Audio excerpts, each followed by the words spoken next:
Antes de empezar con esta historia increíble, si eres nuevo en el canal, suscríbete ahora mismo. Activa la campanita de notificaciones, porque aquí descubrirás historias reales que nunca te contaron en la escuela. Historias de héroes verdaderos que la historia oficial quiere borrar.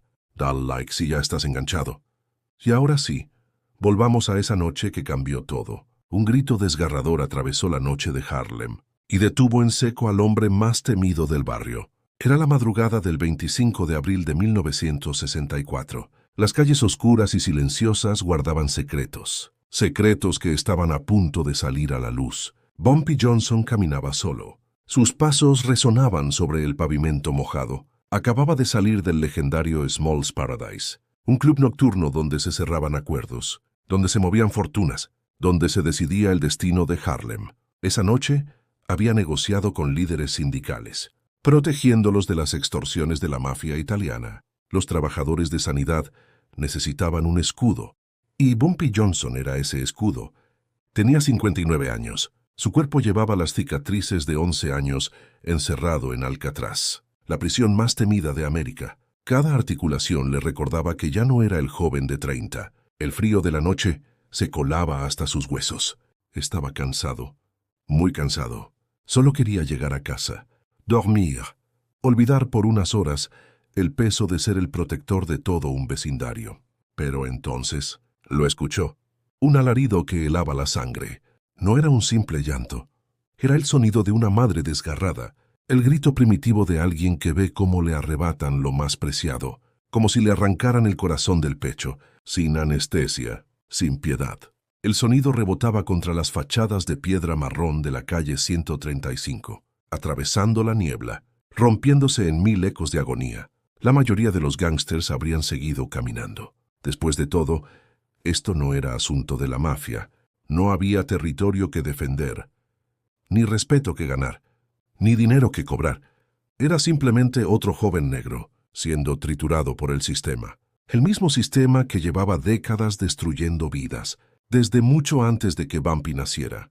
Pero Bumpy Johnson no era como los demás. Se detuvo, giró sobre sus talones y caminó directo hacia el origen de ese dolor. Frente a la comisaría del Distrito 28, una figura se tambaleaba.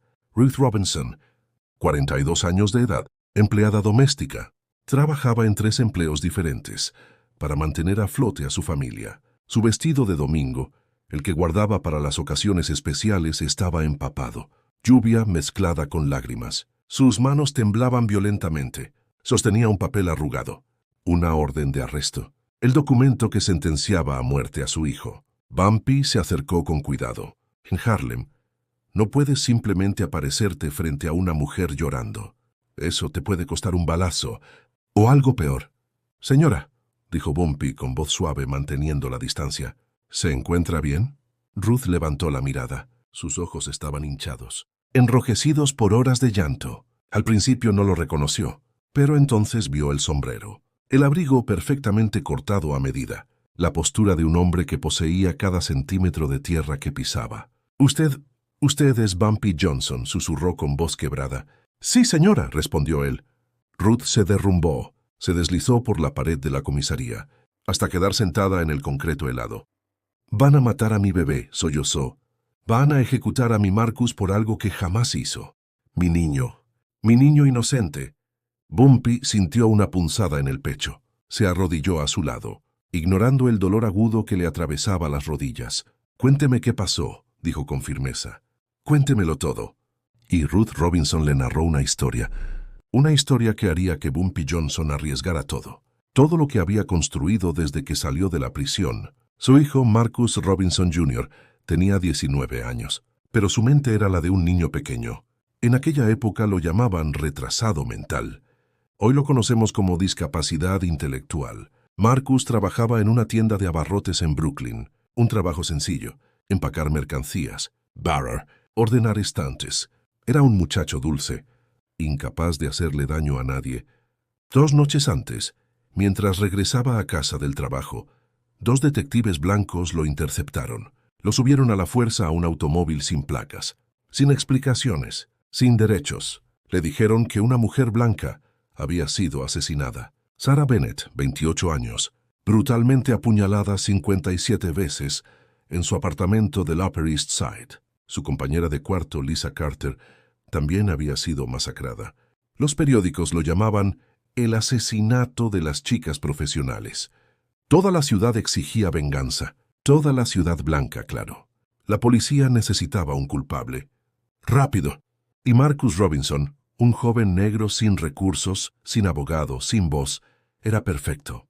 El chivo expiatorio ideal. Lo encerraron en una sala de interrogatorios, 22 horas seguidas, sin comida, sin agua, sin descanso, sin un abogado que lo defendiera. Le dijeron que si no confesaba matarían a su madre. Le mostraron fotografías espantosas de la escena del crimen, sangre por todas partes, cuerpos destrozados, pesadillas convertidas en papel fotográfico. Describe lo que hiciste, le ordenaron. Marcus, aterrorizado y confundido, quebrado por el miedo y el agotamiento, firmó una confesión. Ni siquiera sabía leer lo que estaba firmando. Su educación no había llegado tan lejos. Ahora estaba encerrado, sin derecho a fianza, acusado de doble homicidio, y el fiscal del distrito pedía la pena de muerte. La silla eléctrica. Pero él ni siquiera estaba en Manhattan ese día, gritó Ruth entre lágrimas. Estaba en Brooklyn. Su jefe lo vio. Sus amigos lo vieron. Hay testigos, pero nadie quiere escuchar, porque él es negro y ellas eran blancas, y eso es lo único que importa en este país maldito. Bumpy escuchó cada palabra, sin interrumpir, sin juzgar, simplemente absorbiendo el dolor de esa madre. Cuando Ruth terminó, se hizo un silencio pesado, un silencio cargado de rabia contenida, de injusticia histórica, de un sistema diseñado para triturar a los que no tenían poder. Entonces Bumpy Johnson pronunció las palabras que cambiarían todo. Señora, dame 2 semanas. Si su hijo es inocente, lo voy a demostrar. Y si alguien lo incriminó deliberadamente, van a desear nunca haber nacido. Ruth lo miró fijamente, incrédula. ¿Por qué nos ayudaría? Usted ni siquiera conoce a mi muchacho. Bumpy se levantó. Sus rodillas crujieron como disparos en la noche, porque sé lo que se siente estar encerrado por algo que no hiciste. Pasé 11 años en Alcatraz, y la mitad de los hombres allí dentro eran inocentes. La única diferencia entre ellos y su hijo es que nadie con poder se preocupó lo suficiente por salvarlos. Sacó un billete de $100 recién planchado. Lo presionó contra la mano temblorosa de Ruth. Vaya a casa, duerma un poco. Yo me pondré en contacto. ¿Pero cómo?, preguntó ella. Tengo mis métodos, respondió Bumpy, y con eso desapareció entre las sombras de Harlem. Lo que Ruth Robinson no sabía, lo que nadie sabía en ese momento, que era que Bumpy Johnson acababa de declarar la guerra. Una guerra contra el Departamento de Policía de Nueva York, contra la familia criminal genovese y contra toda la Fiscalía de Manhattan. Pero así era exactamente como a Bumpy le gustaba. A la mañana siguiente, Bumpy convocó una reunión en el cuarto trasero de un restaurante de comida soul, en la avenida Lenox, su lugar de operaciones, su trono invisible. Invitó a 3 personas que conformarían su equipo de justicia clandestina. Primero, Frank Lucas, 34 años, el joven protegido de Bumpy, ambicioso, hambriento de demostrar su valía, con contactos en las calles que nadie más tenía. Él haría el trabajo de campo, el trabajo sucio, según Nat Pettigrew, ex policía, expulsado de la fuerza por negarse a aceptar sobornos. Un hombre con principios en un mundo sin ellos. Nat conocía las entrañas del departamento de policía, sus secretos, sus esqueletos en el armario. Tercero, Madame Stephanie St. Clair, la legendaria reina de los números. Tenía más de 70 años, pero su red de influencias seguía intacta.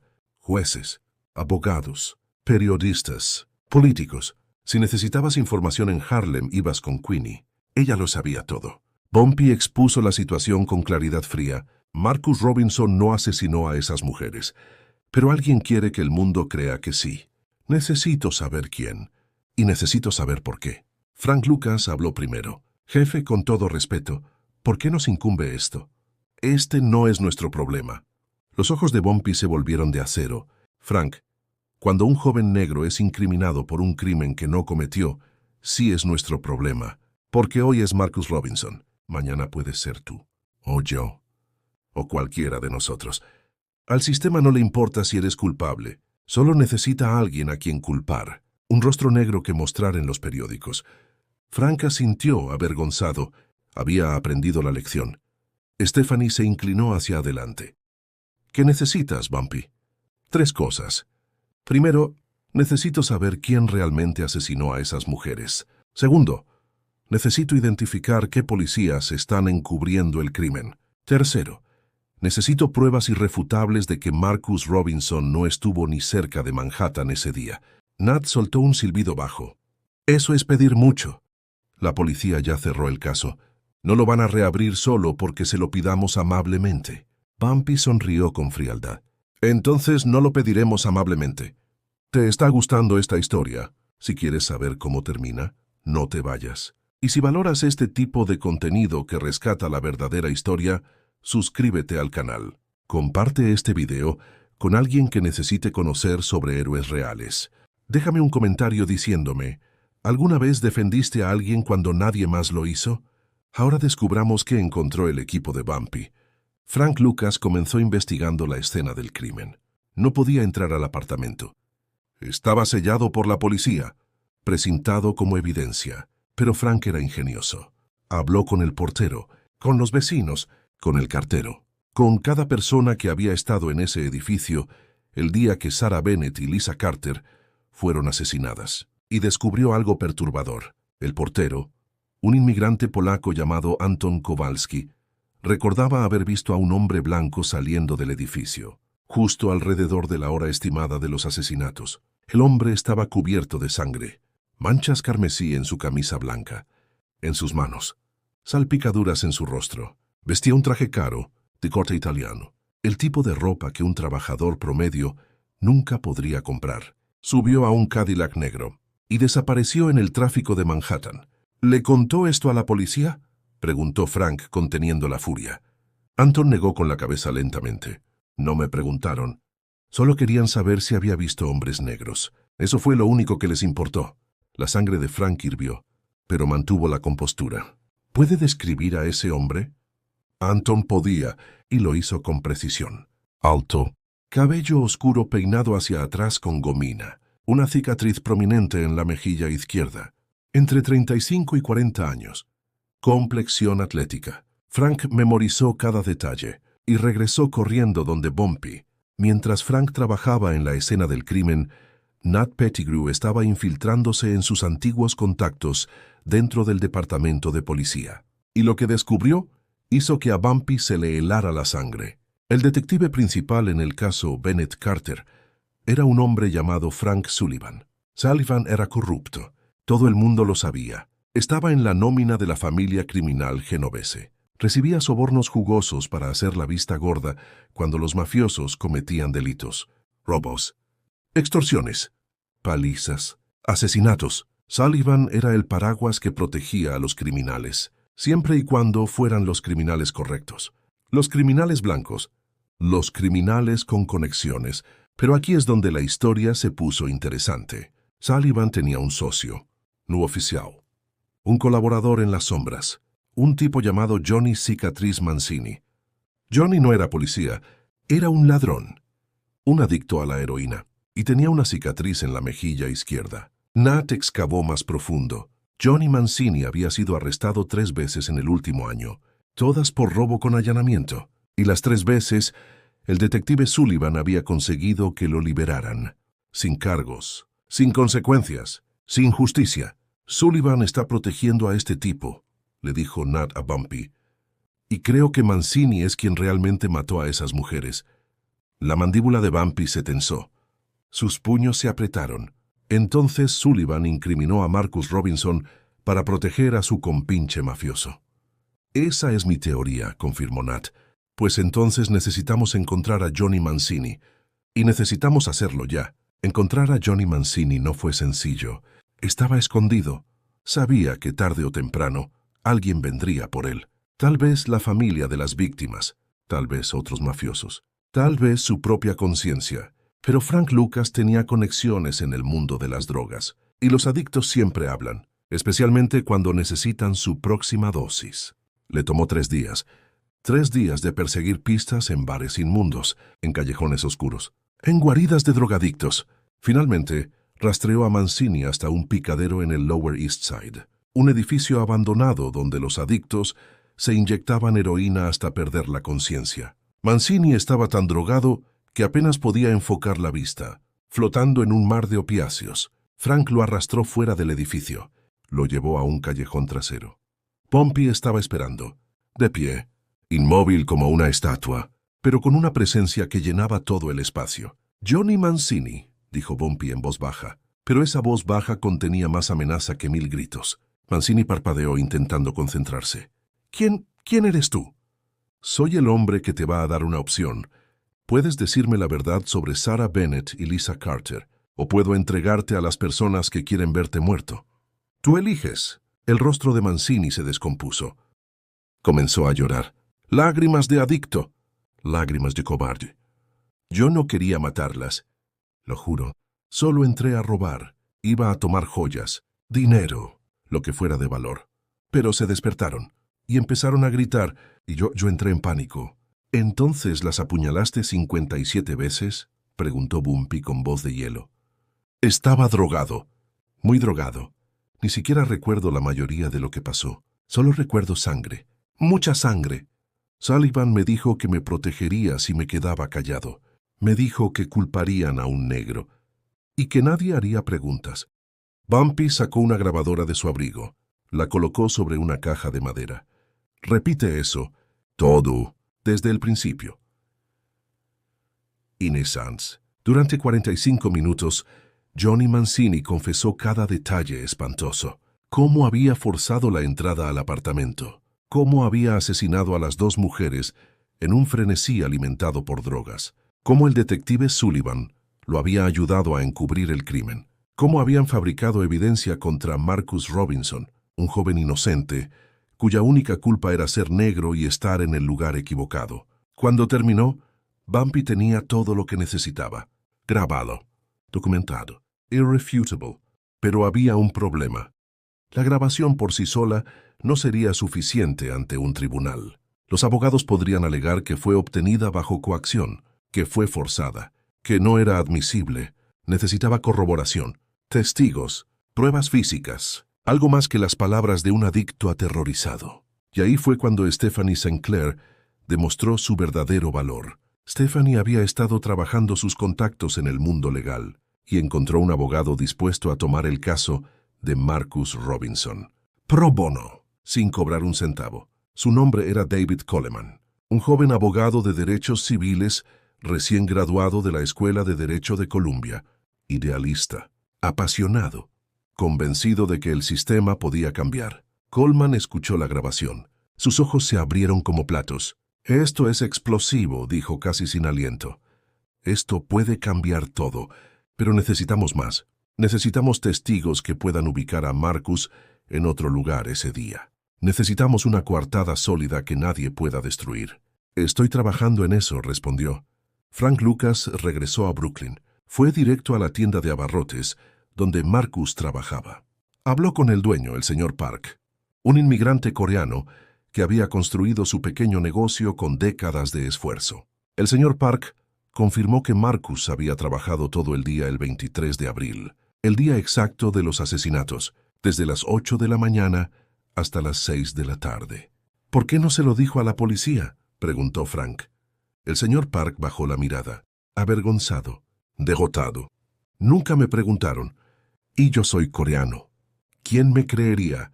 En este país mi palabra no vale nada». Frank sintió una punzada de dolor. Otra víctima del racismo sistémico. Otro testigo silenciado antes de siquiera hablar. Pero no se detuvo ahí. También encontró a 3 amigos de Marcus, jóvenes que habían estado con él esa tarde.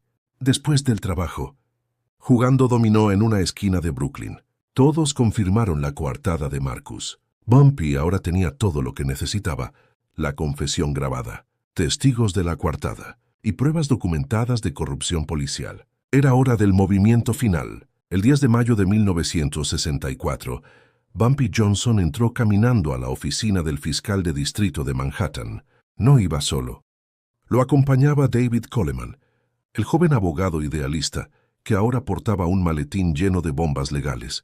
Dentro del maletín, la grabación de la confesión de Johnny Mancini, declaraciones juradas de los testigos de la coartada de Marcus, fotografías, documentos, evidencia que destruiría todo el caso fabricado. El fiscal de distrito los recibió en su oficina. Un hombre de mediana edad con canas en las sienes y una reputación de ser duro con el crimen. Coleman presionó el botón de reproducción. La voz de Johnny Mancini llenó la oficina. Yo no quería matarlas. A medida que la confesión continuaba, el rostro del fiscal se fue poniendo pálido, blanco como el papel. Cuando terminó, se hizo un silencio ensordecedor. ¿Dónde consiguieron esto?, preguntó el fiscal con voz temblorosa. Eso no importa, respondió Bumpy con calma. Lo que importa es que tienen a un muchacho inocente en el corredor de la muerte. Y el verdadero asesino está caminando libre, porque uno de sus detectives es corrupto, porque el sistema está podrido desde adentro. El fiscal miró a Bumpy durante un largo momento, evaluándolo, pesando sus opciones, calculando el costo político de admitir el error. Finalmente tomó el teléfono. Consíganme al detective Sullivan. Ahora. Marcus Robinson fue liberado el 15 de mayo de 1964. Todos los cargos fueron retirados, anulados, borrados. Johnny Cicatriz Mancini fue arrestado, juzgado y eventualmente condenado por los asesinatos de Sarah Bennett y Lisa Carter. El detective Frank Sullivan nunca fue acusado formalmente. Tenía demasiados amigos en lugares altos, demasiadas conexiones políticas, demasiados secretos que podía revelar si lo presionaban, pero fue silenciosamente forzado a retirarse. Su reputación destruida, su carrera terminada, su legado manchado para siempre. Afuera del juzgado, Ruth Robinson se arrojó a los brazos de Bumpy Johnson. Sollozó contra su pecho, lágrimas de alivio, de gratitud infinita, de alegría indescriptible. Salvaste la vida de mi hijo. Le devolviste el futuro. Le devolviste la esperanza. Bumpy simplemente asintió, con humildad, sin buscar gloria.